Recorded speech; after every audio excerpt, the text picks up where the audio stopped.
Oui, bonjour, excusez-moi de vous déranger, c'est Philippe du centre de contact tracing pour le Covid-19. Oui, en fait, ici, le but de mon appel, c'est de créer avec vous une liste de contacts que vous avez eu 2 jours avant le début de vos symptômes. Et si vous n'avez pas eu de symptômes, 2 jours avant la date de votre test. Ces opérateurs sont débordés par le nombre de personnes à contacter. Le besoin de renfort se fait ressentir ici. En moyenne, un travailleur va téléphoner à une 60aine de personnes sur sa journée pour suivre, contrôler les contacts qui ont eu lieu pendant les 2 jours de contagion avant les symptômes et les 7 jours qui suivent l'apparition de ces symptômes.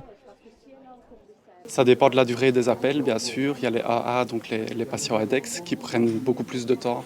Donc il faut répertorier tous les contacts.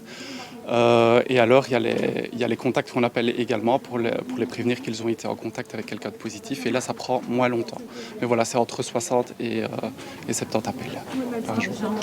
Ils sont actuellement 230 travailleurs et seront bientôt 400 ici chez Akenbi à Lonsin d'ici début novembre. Leur mission de traçage a évolué.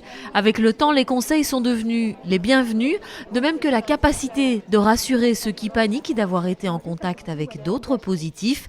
Une mission qui nécessite des qualités humaines et beaucoup d'empathie.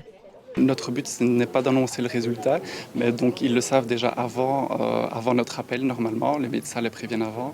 Mais voilà, ils sont tristes, ils pleurent. Alors les personnes âgées aussi qui sont toutes seules chez elles, ça c'est assez dur. On essaye au mieux de les réconforter, de voir les mots.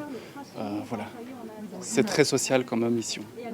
Ces travailleurs sont répartis entre 3 call centers wallons, Ikenbi, Call Excel et Intra.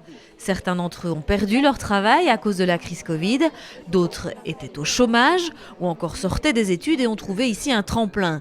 C'est la société liégeoise Lem Intérim qui s'est occupée du recrutement et il est loin d'être terminé puisqu'une centaine de postes sont encore à pourvoir. Les gens repartent dans un sentiment de panique parce qu'on voit ces pics affolants qu'on peut voir parfois au journal et qui sont difficiles à comprendre. Et nous sommes alors le premier lien qu'ils ont, à part avec leur médecin, par téléphone. Donc effectivement, on tombe parfois sur des personnes qui sont en panique, qui viennent d'apprendre qu'ils sont malades, d'autres qui ont peur d'avoir contaminé leur famille proche et parfois des personnes à risque.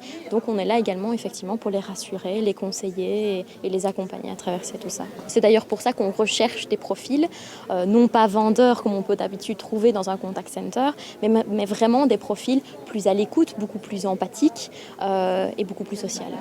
Vous transmettez votre certificat médical.